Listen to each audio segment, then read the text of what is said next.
Um, Anxiety and insecurity are big contemporary problems in the UK. If anyone doubts it, that's the front cover from the Conservative Party manifesto from last year's general election, which amongst other pledges at the bottom has that tagline of a brighter, more secure future. I don't think George Osborne can make a statement without using the word secure several times. And then earlier this very week, Jeremy Corbyn explained how he's going to win in 2020 with priorities of jobs, environment, something else, and definitely in quotes, real security. So today's event is absolutely topical.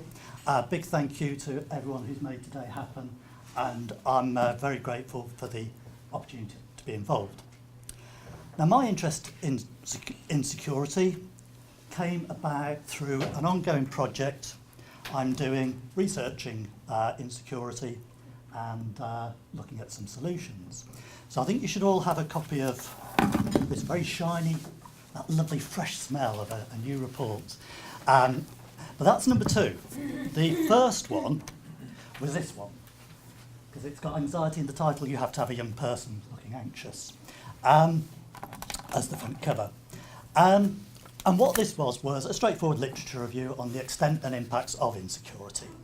As you can see from the logos at the bottom, published by Compass, which is a pressure group with the tagline of Together for a Good Society, and the research has been generously funded by the Webb Memorial Trust, which pursues the legacy of Beatrice Webb. And that report contained a lot of detail, and there's a summary of it in the back of report number 2. It was published at the very start of 2015, back in January, so it's 2004 data, so it's already dated in parts. But just to sort of give some headlines. What have we got? Paid employment average income no longer guaranteed being financially secure. We know that the majority of children living in poverty have at least one parent working. Pressures around affordability in housing, both with mortgages and with renting. Stress and anxiety have become a cultural condition. Some people sort of talk in terms of the UK having a collective nervous breakdown. 0 hours contracts, tip of the insecure employment iceberg. If you want to know more about employment insecurity, just read the excellent work by Rob MacDonald and colleagues on the no pay, low pay cycle. And then that bit at the bottom, the UK, those are percentages. UK is getting characterised as 75 to 20% society. I think we can argue about the percentages, but certainly it conveys that idea of a small runaway elite at the top. At the bottom, a significant minority who are living in poverty, marginalised, and then this big chunk in the middle of the new insecure, facing unaffordable housing, stagnant wages, falling real incomes, fears for the future, and so on. Now, insecurity then is important as a tangible experience in relation to things like housing incomes, and looking at the titles of a lot of papers today, there's a lot of other examples as well. But insecurity is interesting because it also speaks to this underlying sense of worry, anxiety, that sort of sense that things just aren't right. It can feel like basic elements of our humanity, our need for community, relationships, are spiritual, are discarded, and all that matters is money and consumption. And loneliness is a modern phenomenon. Sorry, that's wrong. The extent of loneliness is a modern phenomenon. And it's that sort of low-level background hum of uncertainty and fragility, that gnawing, pervasive feeling that makes insecurity more than just that tangible experience. And if you look from an analytical perspective, insecurity isn't a single issue. It speaks to much more deep-rooted problems and difficulties. It therefore provides a lens through which to understand problems cutting across what are often siloed academic, policy, political debates. And it can also serve as a framework for policy analysis and development, which I'll come on to. And then that bottom point, insecurity is about us.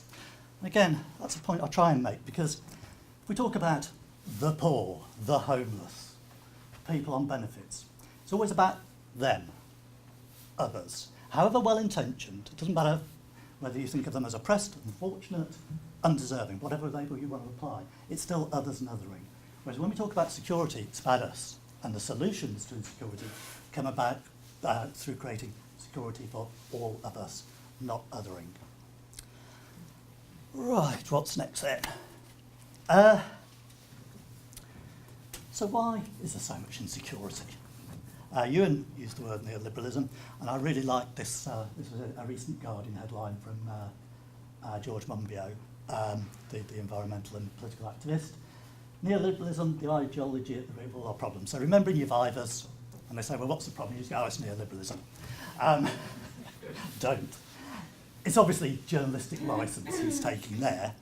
But in terms of insecurity, it is looking at ideology and the level of the political economy that we need to do. And time's tight, so this is reduced to an app. I don't know what's barer than bare bones. It's totally simplified, so please do bear that in mind. But the argument in the report was that there's only been two shifts in the political economy of this country in the last 100 years. 1945, post-war settlement, security at the heart of that. It was going to provide social security from cradle to grave, in that famous phrase. The new welfare state, NHS, managed economy, full employment. Well, again, before we romanticise it, remember full employment was male full employment. It was a male breadwinner model. Women, your place was not in the workplace, it was at home. Second shift was mid-70s, particularly marked by Margaret Thatcher's first government, who rejected explicitly that post-war settlement and instead embraced neoliberalism with that incredibly simple but absolute belief in markets and the need for market principles to permeate all aspects of life. With a policy prescription of privatisation, marketisation, cutting public spending, which those of us old enough to remember the 1980s was completely evident then, just as it is still today. So rather than cradle to grave security, neoliberalism rejects collective responsibility and instead promotes individualism, what can be described as more of an on-your-own society. Exemplified in Thatcher's well-remembered comment that there is no such thing as society. So the argument is uncertainty is part of our everyday lives, but insecurity in this sense is a direct result of policy and political decisions. Now, in terms of theorising insecurity, we can look at Beck's Risk Society, Guy Standing on the Precarity, lots of others.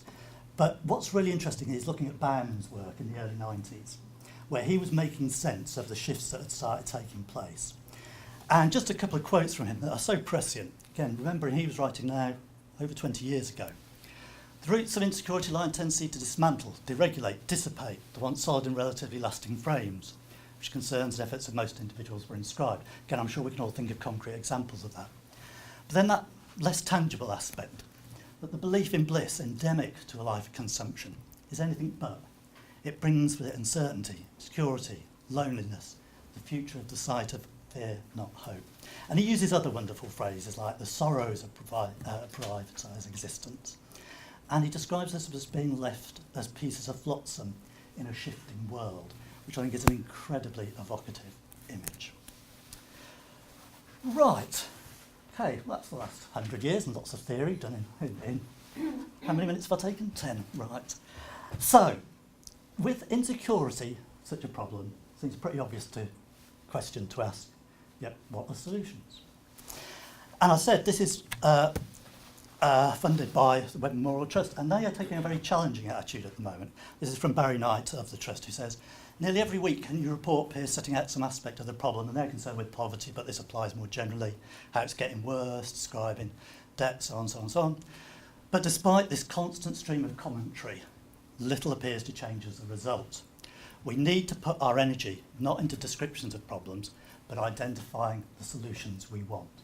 So they're sort of throwing down the gauntlet, and as I was doing this research, that's what I had to set about doing.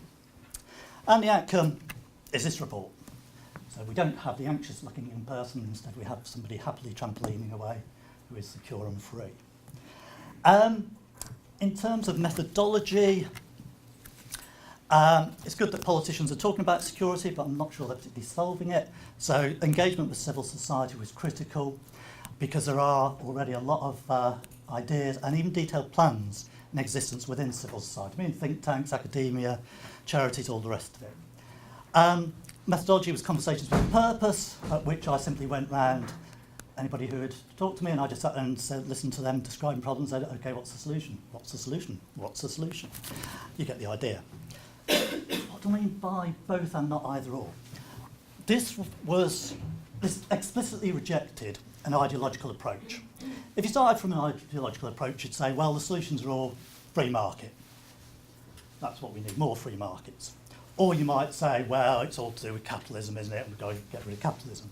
Or you might say, only the state can provide solutions. Or you might say, only the social sector and charities and families can provide solutions.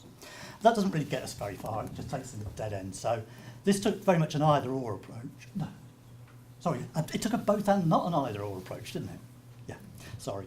That we have to look at the both ands of all of this. So the state has a role and civil society and families and individuals have a role. It's about income and it's about the relational. So we don't start from saying it's either this or that. We say both and are important. Practical, concrete, pragmatic, that's very much what it was about. Those words get repeated constantly in the report. And then upstream, again, important word to include. In talking to social actors, they were very signed up to what's feasible, sustainable, realistic, rejecting silver bullets and promises of big bang solutions. But similarly, looking upstream, building security so it prevents problems from arising in the first place, rather than spending your money treating the symptoms. So that, again, is something that we tried to incorporate. And then a very important theme in this was consensus building.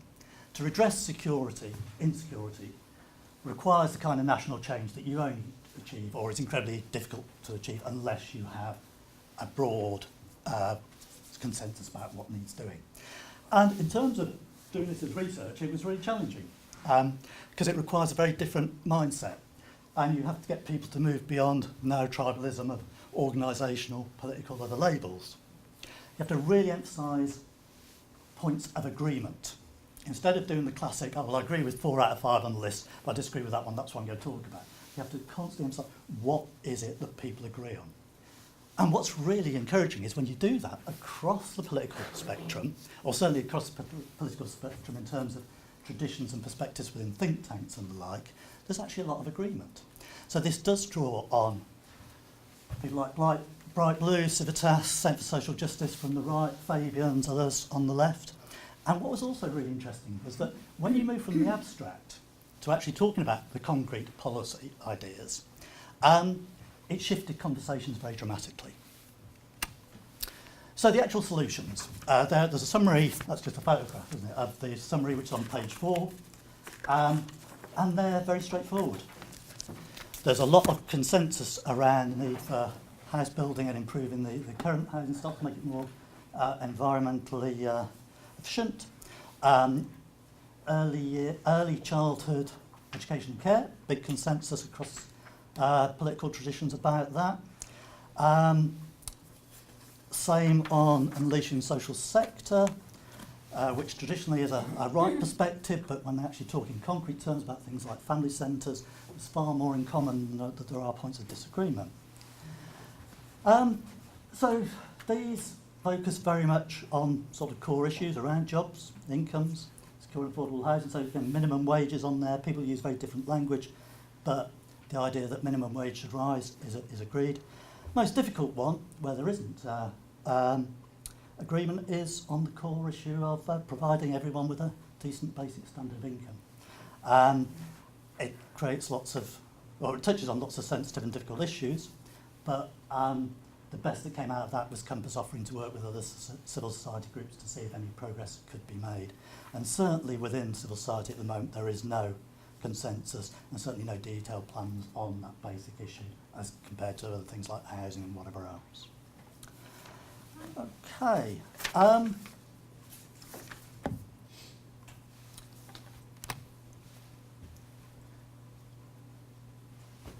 I'll leave you with this, which is a diagram, as you can see. Because although I've emphasised this was not ideological, and we actually rejected any ideological approach, and while the ideas themselves are perhaps, I see them as being about laying foundations. Look at this lovely building, we all get excited by its external appearance and the wonderful technology inside. But you've got to think about the foundations. How much concrete, how much hardcore went in? If that job hadn't been done, this whole thing would be collapsing around us. And so the ideas that the solutions that came through were not glamorous and exciting and whatever, but about that sort of hard graft of laying foundations. But implicit within that is our values. And so I just captured that from words that the different social actors I talked with said. And I'm just simply going to leave that as part of the discussion, the conversation to be had during the course of the day.